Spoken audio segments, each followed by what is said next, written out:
I still maintain that Nketiah is not the striker you need if you are in a title running. If you need a striker to score goals consistently for you, a 15 to 20 goal a season striker, Nketiah is not that guy. I'll be happy for him to prove me wrong, but I don't think he's that guy. So basically, if he should leave right now after scoring the hat-trick, you wouldn't mind? I wouldn't mind. Interesting.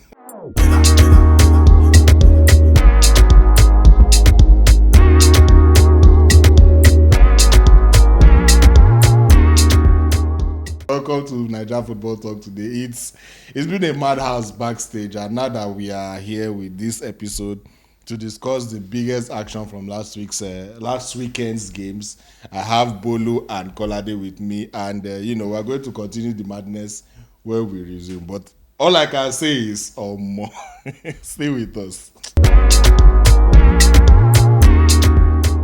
All right, welcome back to Naija Football Talk, and once again, thank you so much for joining us on this episode. Like I said, my name is Chima. I have Bolu and Kolade with me, and today we're going to be reviewing the action from this weekend, one of the most anticipated weekends of football in the season so far. First off, it was the Clasico that happened on Saturday, and things happened. Yes, Jude Bellingham decided to announce himself to the world, so much so that there is now an agenda that he's the winner of the 2024 Ballon d'Or. Just because he's called. This is the person you said you can catch his shot, so as a goalkeeper. Even Ter Stegen cannot catch. Okay? I mean, I still believe I can catch his shots. Ter Stegen just was not properly placed for that belter. So let's review that game, Kolade. Before we start today's shit, if your team won a game at the weekend, please raise your hand up. Yeah. Kolade, I'll drive you out of this set. It's a shame. It's a shame. Only me can relate. Anyways, let's move on. So yeah, you were saying review the game. Yeah, so review the game. I'll say the same thing I said in the preview. I said I don't see any Barca player stopping Bellingham, and my main reason for saying that was because I felt Barca would not be at their best strength due to injuries. Lewandowski and the likes only came on later in the game, and you could see they were forced substitutions based on how the game was going. So you see that those guys were not really match fit.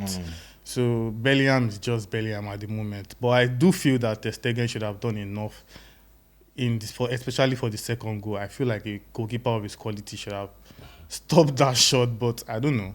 When I saw the lineup again, I just felt Real Madrid would definitely win.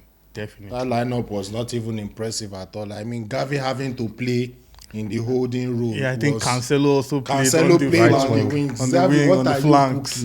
So you might have tested it in training, but it doesn't mean it will work out against Real Madrid. Anyway, today is not the episode for me to rant. I'm playing the host, so let me just calm down. Bolu, I'm sure you have your thoughts on the game, but obviously Bellingham is a standout.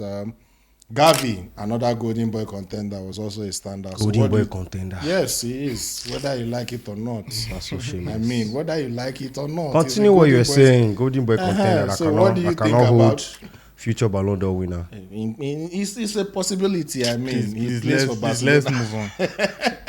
Anyway, so what do you think about Gavi's performance? Because I actually thought it was it was worthy of, in fact, someone who can be a future captain. But that's just me, the Barca fan. What do you think, looking from the outside? Well, Gavi was Gavi. Gavi was his usual hustle, bustle self, always busy. But what did he come up? 0 points. That's all I can say. Bolu, you are just bantering at the moment. Let's be serious. I mean, 0 points with all he did to Bellingham throughout the game. Bellingham still scored his 2 goals. So what do you want to say? He did his best. He did what Gavi would always do. He actually did try. In the first half, I was impressed by Gavi, but I mean, they lost the game eventually, so you can't really say much about it. He lost the game. We are coming to you, Sha. No, I will take all of this your jabs in stride. Where we start with you, Sha, no cry for set. Anyway, so still on the Clasico though, there were some other players who many thought would have made an impact in the game. One of them being Vinicius Junior. People are touting him as a future Ballon d'Or winner, touting him as a future of Real Madrid. But this is another El Clasico where he ghosted, basically being kept quiet by Ronaldo Araujo. That tactic, whoever brought it up, God bless you. So, but do you, at this point in time right now, do you think there is any hope for Vinicius Junior in El Clasico? Because if you ask me, I'll tell them to just stop playing him and probably to even help their case. Well, I don't know. It's just it's a mentality game. Yeah. When Barca and Real Madrid are facing off, players have this, personal vendettas that at all I must stop this guy. This guy must not score. Even if Barca try to do anything, this guy must not, get past me. In the past, we had Ramos and Ramos, Pepe and Messi. Yeah, we had Puyol too, and with with Ronaldo. Ronaldo. Yeah. So all those kind of duels used to exist, and I think that's a modern version. Araujo just kept him quiet, and you could see when he was even going off the pitch, you could see that look on his face that I should have done better in this game. So it's not like he's not Vinicius, but there was nothing he could do. So do you think there is a way they can use Vinicius to get the best out of him in future Clásicos? Maybe Xavi is listening. Don't give a tip. It's very funny how Araujo only plays at right back twice in a season. Each season, and those 2 games are against Real Madrid. Yeah. So now it's got to the point where for Vinicius to have a good game in El Clasico, Araujo has to be injured. He just has to be injured, or another centre back has to be injured, and have to shift Araujo inwards. It's just crazy. I mean, it's been like 3 seasons now back to back where he keeps doing the same things. His physicality is just too much for Vinicius, and unfortunately for Vinicius, he can match, the intensity that Vinicius brings and the pace and everything. So, like I said, Araujo would have to be injured for Vinicius to enjoy a good game in the Clasico, unfortunately for him.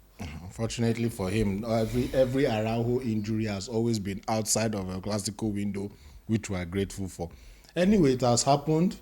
Barcelona has lost our first game of the season. We are no longer unbeaten. I can no longer brag before these men on the I can no longer brag before this man in Naija Football Talk said, but let's go on. Anyway, it has happened. Bellingham has scored 2 goals against Barcelona in his first Clásico. Beautiful goals from him. They are painful, but Blaugrana till we puff. Anyway, so let's move on to Napoli versus Milan, which also happened. Another big game that happened over the weekend. Serie A was taken over by the screaming Partenope fans and the screaming San Siro fans, and they met, and then without Victor Osimhen, both teams had to play out a 2-2 draw. Napoli had to come back from 2 goals down. Yeah, from 2 goals down to get 2 goals, and fortunately for Rudy Garcia, those goals came at a moment where he was under, should I say, fraud watch by the team, because there have been talks of his replacements going around in the Italian football. So what is your review, first of all, of that game? I think Napoli were actually lucky to get a point. I remember seeing the game. I saw the first half briefly, and I felt they were out of their depth, like they were completely outplayed by Milan. And but the second half, I think fair play to Rudy Garcia. I don't know what he told them in the dressing room, but they came out more. Yeah, if you don't did there, they down, they beg. They came out more hungry. They came out more determined and more direct, especially in attack. But I still think that result as a whole, just his job is hanging by a thread. Yeah, this is the defending champions, and now where are they on the table? It's a result that just shows their decline from last season, and especially without Osimhen. I don't know. Another thing that a lot of us fail to remember is that the Champions League format is changing for next season, and it's a possibility that Serie A may just have only four participants as against 5. If you remember the Champions League format, we're supposed to have the top 2 teams presenting 5, and Napoli will go from being Serie A champions to playing outside of the UEFA Champions League. So it's something that Rudy Garcia has to sit up to be able to save his job. Speaking of Osimhen, do you think that if he was present in that match, he doesn't have a goal against Milan anyway, but do you think things would have been different if he was present in that match? Well, theoretically speaking, he could have, because Napoli had a second half comeback, and when their tails are up like that, Osimhen is often always involved in whatever good work they're doing. So, I mean, you could say maybe he could have scored, maybe he could have contributed something, maybe his presence could have added something for Napoli. It's all theoretical. But I remember their Champions League semi-final last season. The second leg, Osimhen actually scored the consolation goal. The last minute, a very late header, quarter-final. I mean, a last-minute header, and that was probably his first goal against Milan. Yeah. So I mean, he could have built on that, but unfortunately, it's not been available, and that's a big problem for Napoli now. Especially Anyway, it felt like a game that he could have scored, but let's see. Hopefully, when he returns and faces them in the second leg, we'll finally see an Osimhen goal against Milan in the Serie A. Let's take a short break now. When we come back, we'll be looking at the Manchester derby, the very interesting outcome, that happened at Old Trafford. Stay with us. All right, this is still Naija Football Talk, and I'm Chima with Bolu and Kolade on set. Now it's time for the Manchester derby. I mean, is any one of you surprised with the outcome of the match? we all called it here now. Yeah, but I think there is one thing that will surprise all of us, with the fact that it was just 3-0. Yes, I'll give my reasons before I ask you guys for your opinions. First of all, I would honestly give plaudits to Andre Onana for stepping up in such a big game, and to did he step up too? Well, to an extent anyway, because that game could have been 5-6 if things happened as they should have happened. So I'll give plaudits to him. That's why I feel it's a surprise, because the Onana at Manchester United is not the kind of Onana we expect this kind of performance from. So let's just go straight into the review. Bolu, what are your thoughts on the game? Not too surprised. I remember in the preview I was saying, I predicted a 2-0 result, but a 2-0 that would feel like 5 or 6, because that's how much control Manchester City would have. They did have a similar level of control for 90 minutes. It was incredible how United even have a 10-15 minutes period where they're like, okay, we're with the ball, we are holding our shape or something. Okay, these 10 minutes we're going to play well. They didn't have any moments. Nothing, not first half, not second half. They didn't have 5 minutes had of more expected complaints. No, they did have 5 minutes. Only the opening 5 minutes. Only the opening 5 minutes. They had more expected complaints than chances created. They lost the game from the very early moments of the game. It was just boys against men, and not too much surprises actually. The only surprise is that United couldn't do anything more based on their recent form. They had lost. They won their last 3 games. We were expecting maybe a bit more of a fight. Maybe they will play well in the second half, a reaction or something, but nothing. There was absolutely nothing. They couldn't hold the ball. It was just horrible from a United perspective. If you even look at their recent form, it's even not surprising. It's been peppering over the cracks. Exactly. It's not really surprising, because they had to struggle against Sheffield, against Brentford. Even against Copenhagen, that has to depend on the penalty save. Those are not games that would have given any fan confidence going into a tussle with Manchester City. Fair enough. Anyway, so let's look at Bruno Fernandes, captain. He has taken over from Maguire. He's supposedly the model professional amongst Manchester United fans and everything. Yet he ghosted in another big game. What are your thoughts? Popular opinion or maybe unpopular. I'll start Tomorrow they will say it's better than Odegaard. Please. Please. Let sleeping dogs lie. Exactly. So I don't know if this is a popular or unpopular opinion, but I'll start by saying Fernandes is not good enough to be captain. He's not captain material. Not because he's not good enough on the pitch. On the pitch, he's probably one of their best players, if not their best players. But because the mentality of a captain, the countenance of a captain, Fernandes doesn't have it. If you take a look at the other top 6 sides and you look at their captains, when you look at Odegaard, when you look at Son, when you look at other captains, you know that these guys are calm. They're always the most calm, most reserved on the pitch, that can call the team together based on their, the way they carry themselves. But Fernandes is always throwing tantrums, collecting yellow cards, just complaining to the refs every time about things that should not even be an issue. And I'm not surprised he ghosted anyways. There was nothing he could have done. Like Bolu said, boys against men. They were just, I don't know. It was a stroll in the park. I didn't even know he was playing for a while until I saw him. Interesting. So still on Manchester United, because there's not much to really talk about City. They dominated from start to finish. It was a flawless game, in my opinion, for them. Let's look at Andre Onana now. Like I said, it was a surprise that he actually put up one of his best performances this season against Manchester City. So do you think One of, I did not say his best. Calm down, because we know he has had your best and you took 3 goals. he has had a lot. No, he has had a lot of howlers. We know, but some of the saves he made, we didn't expect him to make. Especially that. Yeah, Haaland point blank header was a beautiful save. But Haaland still punished him eventually. Normal. Anyway, so do you feel he was let down in that game, or is it that the City were just too good, Bolu? Let down? Who let him down? The whole team let him down. They all let themselves down. Even his manager let him down. Every single person lets themselves down in the Manchester United. Even their team bus driver let them down. It was a horrible show from them. You can't...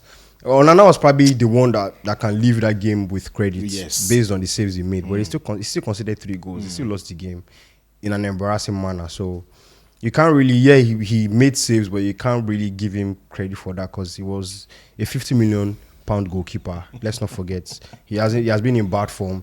And then his best performances in the game is in probably the team's worst performance of the season, losing to their rivals. It doesn't really count for anything. It probably does needs me a bit of credit. Yeah, it took a needless yellow card as well. So it's not really, you can't really say he's going to get confidence from that.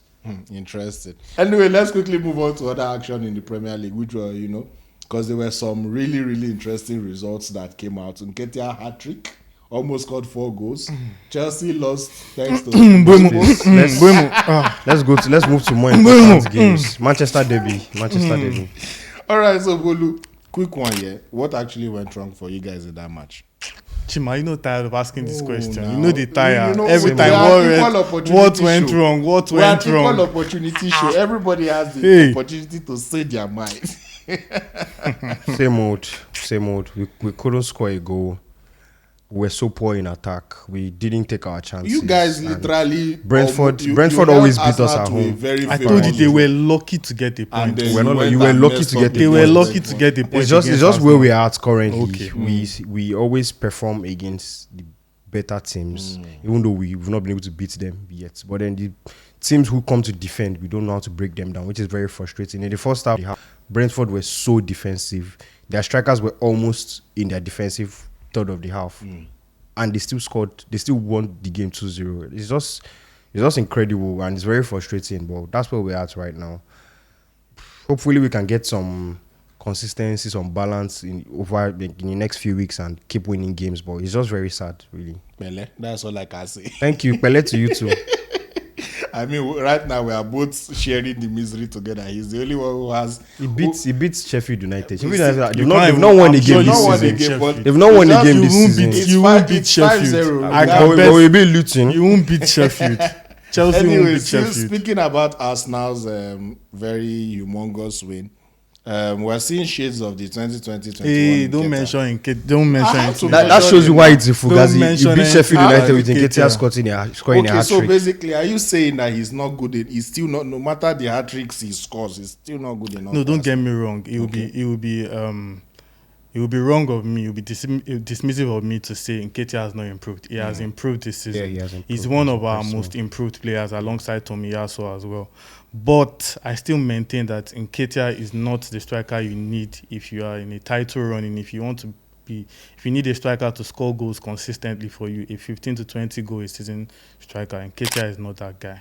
I'll be happy for him to prove me wrong, but I don't think he's that guy. So basically, if he should leave right now after scoring the hat-trick, you wouldn't mind? I wouldn't mind. Interesting. Definitely not. And let's move over to Spurs. You guys, derby rivals.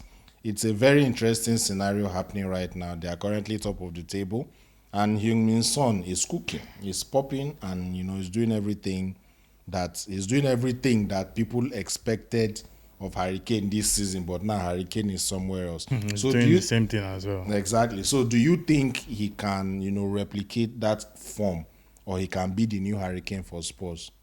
He's definitely already the new Harry Kane in terms of everything, their goal scoring and in terms of responsibility as well. The fact that he's now their captain shows that he's now the number one man for Spurs. But if you ask me when the going gets tough and everything, when the tough run of games comes in, starting from next week, I don't know if Son is that guy that can be resilient like Harry Kane, Exactly. that can dig in deep, go track back, to get the rough, pick up everything. Most of his goals, he has literally been, helped by Maddison, or it has been made easier, in that sense. So I don't think he can exactly give what Harry Kane can give, but he can be their leader, he can be their inspiration, and he can definitely come close to Harry Kane. He can come close. That's something that we would like to watch anyway as neutrals. I don't know. I'm very sure you have a different opinion. They will still fall now. It's Tottenham. They will fall. No, They always crumble. But as neutrals, I think it will be very interesting to watch how Son performs right now Chima, just before we go, you used to be a goalkeeper in Unilag. Are you better? Don't you think Chelsea should sign you right now? At this point in time, please. No, we don't want. Be on their list. Thank you. Because that second I goal, I'm still thinking solid Chelsea. Let's move on. Please Let's send move your on. CV on their I'm going to LinkedIn say. page. I'm a one-time Solid. Chima is a solid champion. goalkeeper. Yes, now. That's how it is. One more trophy until we find out that Uzo is better than you. History. That's so.